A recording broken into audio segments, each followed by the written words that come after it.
que você sabe sobre os Estados Unidos? Então, nos acompanhe aí nessa jornada rumo ao norte para conhecer mais esse país. Então, boa noite, pessoal, professores, alunos e aí todos que estão nos acompanhando. Um imenso prazer estar com vocês novamente. E hoje nós teremos ilustres presenças em nossa aula. Vamos começar com ele, primeiramente. Ele, o nosso incrível professor de português, professor Mauro! Olá, queridíssimo estudante, estou aqui. Estava agora há pouco com vocês na aula de língua portuguesa e fui convidado pelo professor Anderson a ter um bate-papo maravilhoso, espetacular, sensacional, sobre um assunto que eu gosto muito. E o título da aula, A Volta ao Mundo em 80 Dias. Puxa vida, não, Júlio Verne, falar dos Irmãos do Norte, eu tinha que estar presente. Então, Anderson, quem é o nosso convidado? Quem que é o nosso convidado? Quem? Então, gente, hoje nós teremos uma presença muito ilustre aqui, que ele será entrevistado, o nosso incrível Bruno. E onde que ele está, professor? Ele está, você falou, no norte. No norte, isso mesmo. Na América do Norte, Estados Unidos. É isso aí, o nosso convidado. É isso aí. Um convidado internacional. Olha que maravilha. Olha só. Sou muito chique, eu nunca fiz isso. Eu nunca fiz isso. Nem tenho roupa pra isso. Não, verdade, se eu tivesse falado isso comigo antes, eu teria me vestido melhor, colocar uma roupinha melhor, mais organizado, né? Isso. Mas a gente é limpinho, é importante, a gente é limpinho. Então, beleza. Então, Bruno, aí seja bem-vindo. Um imenso prazer contar com a sua presença nessa aula. E se apresente aí, meu querido. Salve, salve, galera. Obrigado aí pelo convite, pela oportunidade de estar batendo um papo aí com vocês, diretamente dos Estados Unidos. Saudade da minha terra natal. Então, eu espero a gente ter uma conversa bem agradável aí. Valeu, Bruno. Olha só, nós temos algumas perguntas aqui, mas eu gostaria de deixar um destaque aqui para vocês, gente. Aí na tela com vocês, o nosso PPT. Olha aqui, ó. Mandem suas perguntas, certo? Por favor. Eu vim para isso. Eu só vim para isso. Então, Bruno, primeira pergunta aqui para você, ó. Existe diferença entre a percepção que você tinha dos Estados Unidos antes de estar morando aí e depois aí que você conheceu pessoalmente o país?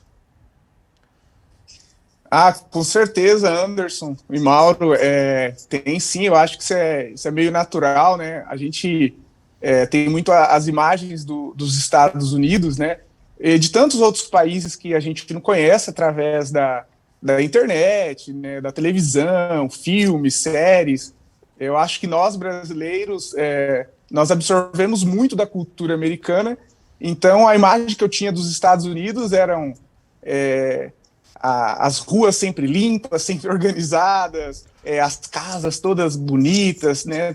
Casas grandes, aquelas coisas das séries, né? Eu sempre gostei muito de filmes e séries, e quando eu me mudei para os Estados Unidos, muito do que eu acreditava, né? Do que eu via pela televisão, foi desmistificado, né? E os Estados Unidos, eu imagino, como qualquer outro país do mundo, tem seus lados positivos e negativos, né? A gente pode falar sobre isso, se vocês quiserem, né?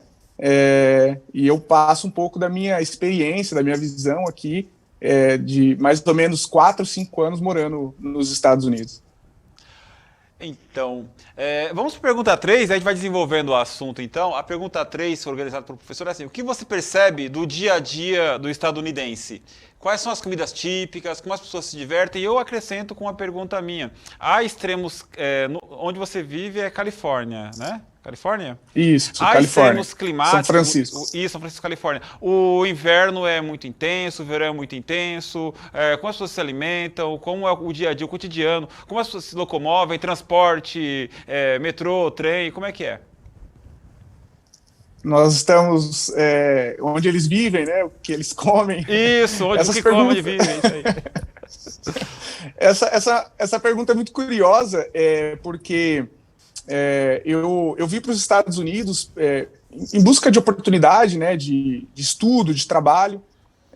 Logo que eu terminei a faculdade no Brasil, eu não ingressei na minha área e me mudei para os Estados Unidos para aprender inglês. Meu inglês era muito ruim. Não que hoje seja também uma maravilha, mas... E atualmente eu estudo e trabalho aqui, né? E um dos trabalhos que eu faço aqui eu sou motorista de Uber, né? E eu tenho a oportunidade de conversar com muitos americanos de diferentes lugares dos Estados Unidos, e essa é uma pergunta muito curiosa, né? Sobre alimentação em especial. Eu faço essa pergunta para muitos americanos e nunca nenhum deles conseguiu me responder assim, de uma maneira, como eu posso dizer, uma maneira própria, assim, né? Porque as comidas americanas, não existe muito uma comida tradicional como no Brasil, né? No Brasil nós temos o arroz e o feijão. Você vai de norte a sul, leste a oeste, tem variedade aí de peixes, né? De acarajé, enfim, as comidas típicas do sul. Mas aqui nos Estados Unidos as comidas são uma mistura de culturas, né? Eles sempre falam assim, o hambúrguer é a comida tradicionalmente americana. E não é, o hambúrguer é de origem alemã, né? A pizza é de origem italiana.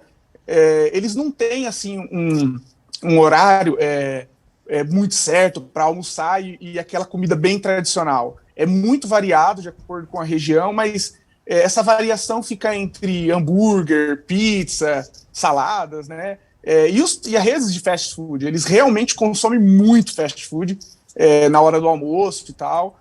Na janta eles comem com a família, tal, o bife, enfim, salada e tudo mais. Mas não existe uma comida tradicionalmente americana. Eles consomem muito comida mexicana, né, nas diversas regiões aqui dos Estados Unidos, mas especialmente na Califórnia, que fica ali na fronteira com o México. Então é bem curioso isso, porque não existe uma como no Brasil. Os Estados Unidos é um país cosmopolita, existem pessoas do mundo inteiro. A região onde eu moro em especial, a gente encontra comida de todos os cantos do mundo. Do Oriente Médio, da Ásia, China, Japão, Itália, enfim. Aqui existe uma variedade muito grande e isso é uma riqueza que nós temos aqui. É bem especial morar nessa região, por exemplo. E com relação aos extremos climáticos, tem muito calor, muito frio na região. E tem neva por aí? Cara, então, eu adoro. Eu morei na região de Massachusetts, né? Na costa este lá. Lá faz muito frio. Eu cheguei a pegar 20 graus negativos. Uau. O oceano congelou. Inclusive, tinha imagem nos jornais que. Isso é bem curioso. Um tubarão havia sido congelado e uma onda. Quão extremo precisa ser, né, o frio para congelar uma onda. Eu vi essas imagens no jornal. Então, aquela região lá de Massachusetts, East Coast, é muito frio. Eu cheguei a pegar 20 graus negativos. Lá é o extremo, assim. É difícil uma pessoa que veio do país tropical como o nosso se adaptar a uma região como aquela. Nova York, eu conheço Nova York no inverno e tal. É muito frio também, mas essa região que eu moro aqui eu adoro, eu simplesmente adoro o clima, porque lembra algumas regiões do Brasil, o clima é temperado, no norte da Califórnia, neva. Eu fui conhecer recentemente o Lake Tahoe, que é uma cidade turística que tem aqui, o pessoal vai esquiar, fica umas 4 horas de São Francisco, mais ou menos. Lá é frio, mas não como em Nova York, como Massachusetts. E aqui onde eu moro não neva, em São Francisco não neva, Los Angeles também não neva. Quanto mais para o sul você vai, mais próximo, assim, em direção ao México, o clima vai ficando mais quente. São Francisco venta bastante, dá um friozinho gostoso, um friozinho bem gelado, assim, mas nada de extremos. São Francisco é conhecido como uma cidade gelada, que tem muito fog, né, muita neblina, e é gelado, um pouquinho frio, mas nada de extremo. Eu adoro o clima de São Francisco. E ali a parte centro-oeste dos Estados Unidos, né? Texas, por exemplo, Tennessee, todos esses estados são muito, muito, muito, muito quentes. Eu viajei bastante pelos Estados Unidos, eu conheço todas essas regiões, e tem algumas regiões que são bastante extremas, tanto para o calor quanto para o frio. Mas, graças a Deus, e esse é um dos principais motivos que eu moro na Califórnia, o clima daqui é bem gostoso. Bacana. Beleza. E aí, em relação ao American Dream, o quanto você acha que ele é real e quais os empecilhos, então, para tornar ele mais próximo aí da realidade? Cara, essa é uma pergunta muito boa também. Eu vou tentar ser bastante objetivo. Poderíamos conversar sobre isso durante muitas horas, porque isso está relacionado com perspectiva política, mas eu não vou transformar, né, esse nosso bate-papo num assunto político, sociológico. Mas existem muitas críticas aos Estados Unidos, talvez há muito tempo atrás, O American Dream, ele era mais real, sabe? Eu estava vendo recentemente que a desigualdade nos Estados Unidos, ela vem aumentando nos últimos anos, né? Então, assim, é complicado falar sobre isso, especialmente num período que a gente vive de pandemia, onde jovens e idosos sofrem muito com esse momento de crise, muitas pessoas morando na rua, né, foram morar na rua. Então teve aquela crise, acho que em 2008, da bolha, e isso afetou bastante a economia, sente reflexos até hoje. Essa região, por exemplo, é um dos metros quadrados mais caros do mundo, talvez mais do que Nova York, não Manhattan, talvez mais do que Londres, ou muito parecido. Para resumir isso, eu vou trazer a fala de um americano que eu conversei com ele dentro do carro, assim, e ele fazendo uma crítica aos Estados Unidos, ele diz assim: os Estados Unidos atual é um país para gente jovem, aonde você trabalha muito, mas quando você envelhece, é um pouco difícil, depender do governo e tudo mais. Então, assim, de modo geral, os Estados Unidos têm se tornado um país muito desigual nos últimos anos, e é claro que é o país das oportunidades, continua sendo, né, o farol da liberdade, da democracia, do mercado livre. Há muita oportunidade nos Estados Unidos, é possível você empreender, crescer profissionalmente, existe oportunidade de trabalho, mas existe o lado negro também, né, um lado bem difícil dessa economia de mercado, que existem muitas pessoas morando na rua atualmente. São Francisco ela é conhecida internacionalmente por isso, né? Eu vou fazer uma pergunta um tanto quanto intrometida, me perdoe a minha curiosidade, né? Você pode não responder se não quiser. O que você foi buscar nos Estados Unidos, né? O que você foi buscar nos Estados Unidos? Cara, o que te levou a sair daqui? Claro vou pegar um avião, vou sair, vou embora. O que te levou? Olha, é claro que essa seria uma história muito longa, mas, né, fazendo uma história longa, curta, eu vim atrás do inglês, né, de crescer profissionalmente, de abrir, de ampliar as oportunidades de trabalho, de profissão. Eu sou psicólogo, eu me formei no Brasil, e logo quando eu terminei a faculdade, o Brasil estava passando por aquela crise, se não me engano, era 14 milhões de desempregado na época. Não sei como estão os dados hoje, não estou acompanhando tão de perto. E assim, eu tentei entrar na minha área, eu não quis investir na clínica, porque a clínica é um processo meio demorado, é um processo longo, é meio difícil de você se adaptar, de começar na clínica, e eu cheguei a distribuir 600 currículos, não é exagero, entre pessoalmente e pela internet, e usando algumas empresas que você faz a distribuição, né? Entre todos eles, eu calculei 600 currículos, mais ou menos. E eu não encontrei nenhum trabalho decente. Tinha acabado de sair da faculdade, não encontrei nenhuma proposta interessante. E eu tenho um amigo que é cidadão americano, que mora aqui faz 16 anos, me convidou. Eu vi nisso uma oportunidade. Falei, vou para lá, vou investir no meu inglês. Sempre tive o sonho de morar fora do Brasil. Meu sonho não era morar nos Estados Unidos, era morar na Europa, né? Eu sou fã do continente velho, daquela cultura, né, das multiculturas que tem na Europa, mas eu vim atrás de ampliar, né, as oportunidades e tal. Estou me planejando para iniciar mestrado ano que vem aqui. Então, essas minhas motivações, né? E ao longo do tempo, claro que as coisas elas vão mudando, a gente vai se adaptando, né? Mas essas foram as minhas motivações iniciais. Pô, bacana, legal saber. Anderson? Vamos lá, ó. Agora um foco aqui bem interessante. Bruno, como que foi passar a pandemia aí? Como que isso interferiu aí na vida das pessoas? Sei que você já deu um panorama um pouco geral sobre isso, mas e aí? Porque você pegou o antes e o pós-pandemia, né? E o durante também, né? Aliás, é o pós ou é durante ainda? É uma boa pergunta. É durante ou é o pós já aí? Então, é difícil dizer, tem duas variantes, né? Tem a variante Delta, isso tem assustado bastante os americanos. Então, as pessoas elas ainda continuam utilizando máscaras.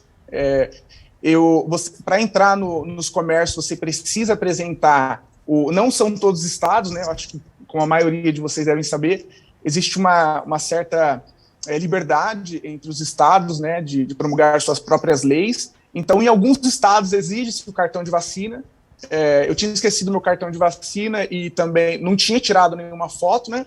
E eu tentei entrar no restaurante aqui num dos piers, final de semana, tava dando uma relaxada, e não podia entrar. Esqueci minha carteira em casa, eu usava o aplicativo do celular para pagar as coisas, e não conseguia entrar nos restaurantes. Então, assim, continuamos nesse clima ainda de pandemia. Não posso dizer que nós superamos isso completamente, né? Acho que em nenhum lugar do mundo ainda. As piores partes foi exatamente essa questão de pessoas perderem os empregos. A taxa de desemprego nos Estados Unidos aumentou gigantescamente. Então, assim, eu vejo que aqueles incentivos do governo foram essenciais para a manutenção da classe trabalhadora. Isso foi muito importante, né? É discutível se houve um exagero ou não, chegaram trilhões, né? 1 trilhão e alguma coisa.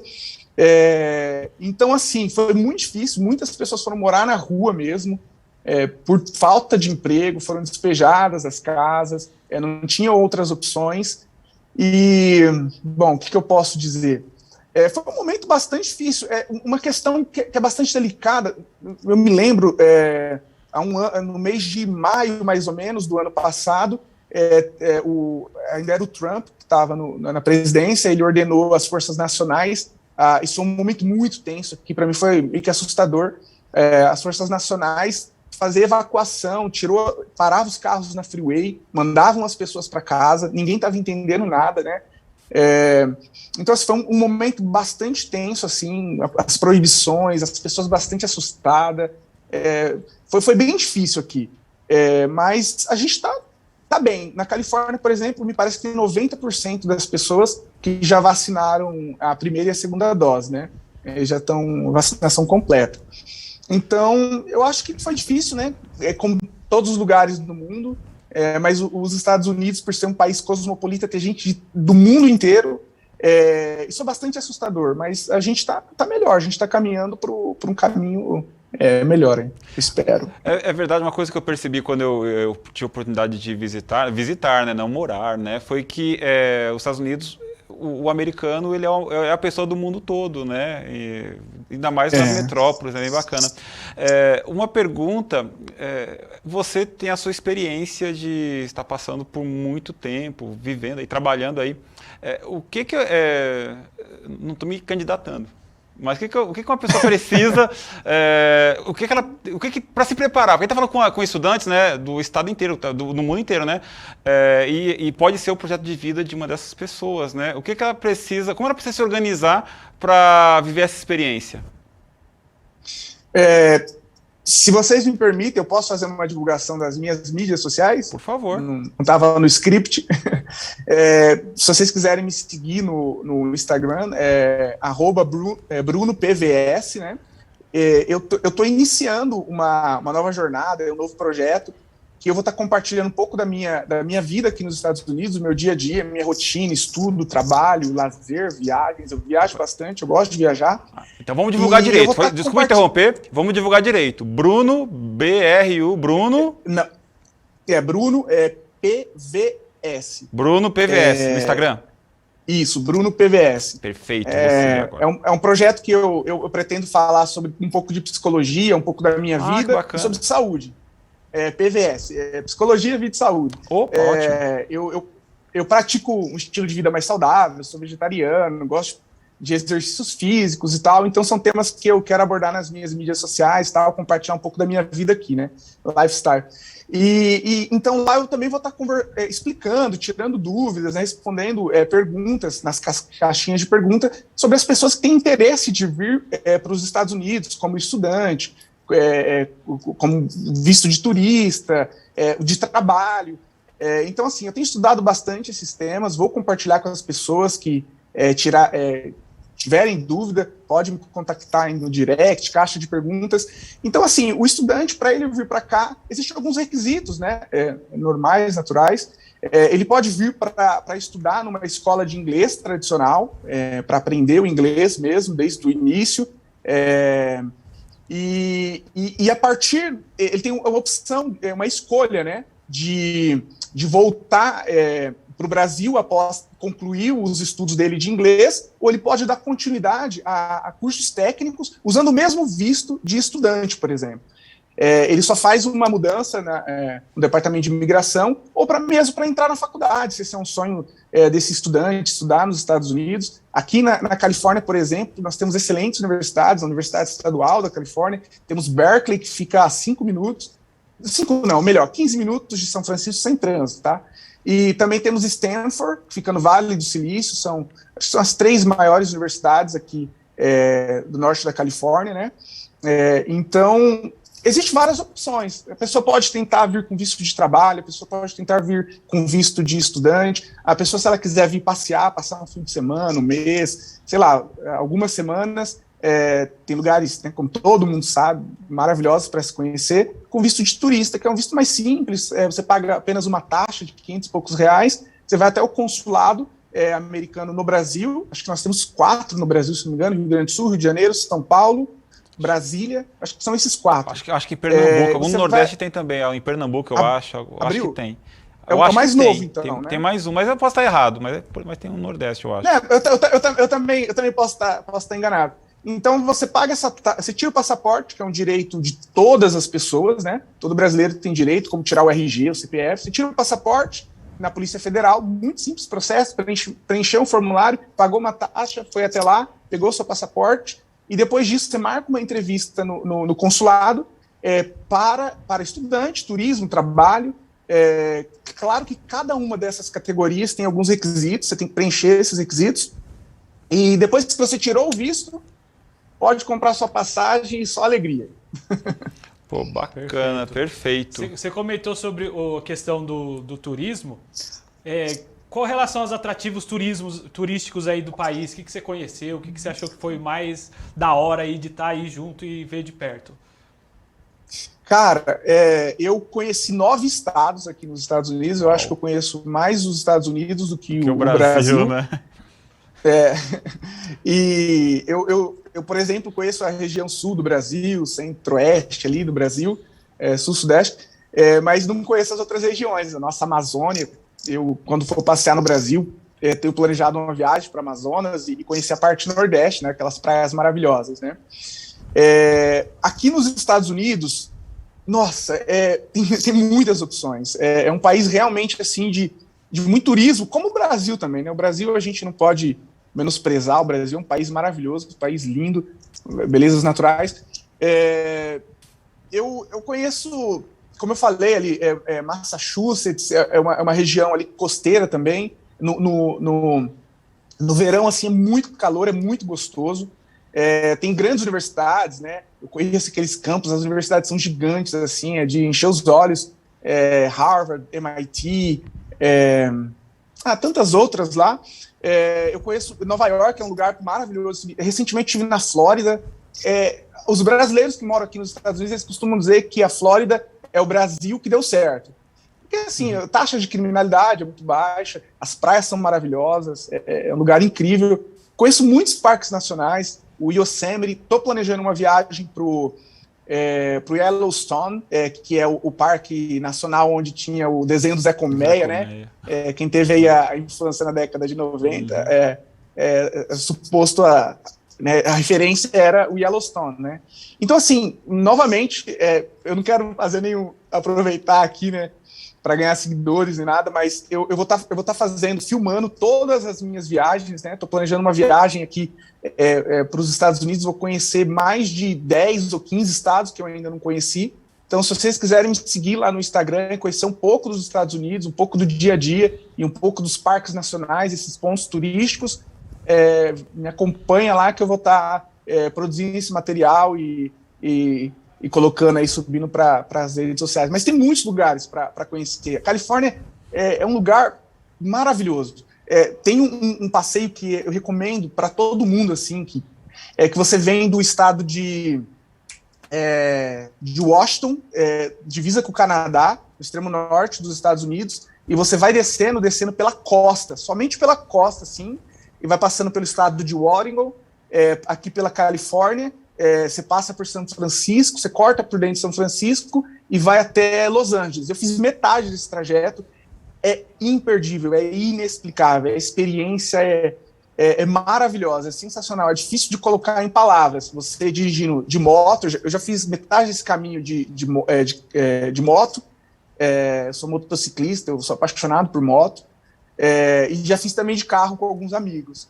Pela costa, assim, dirigindo, na beira do mar, é incrível, você passa por lugares assim, vai até Sensacional. Desculpa. Não, sensacional. Desculpa, é que a gente tá terminando o nosso tempo, perdão. Isso, tá certo. Então foi imenso prazer Nossa, aí receber que alegria, meu. Alegria. Tô aqui. A gente espera aí conseguir repetir a dose, né? Porque a gente tem muita coisa ainda para conversar, né? E eu já tô seguindo você, Bruno PVS. Isso aí. Então, Bruno aí, valeu. Muito obrigado mesmo aí pela participação, pela presença aí. Foi uma honra receber você aqui, ó. Ficamos muito felizes. Feliz e Mauro, demais. muito obrigado aí também. Eu agradeço. Nossa, aprendi demais aqui. Muito obrigado, Bruno. Muito obrigado, Anderson. Nós que agradecemos. Obrigado vocês aí, pessoal. Obrigado mesmo pelo papo. Foi bem gostoso. Então, pessoal, foi um imenso prazer compartilhar esse momento com vocês. Até a próxima. Tchau, tchau. Valeu.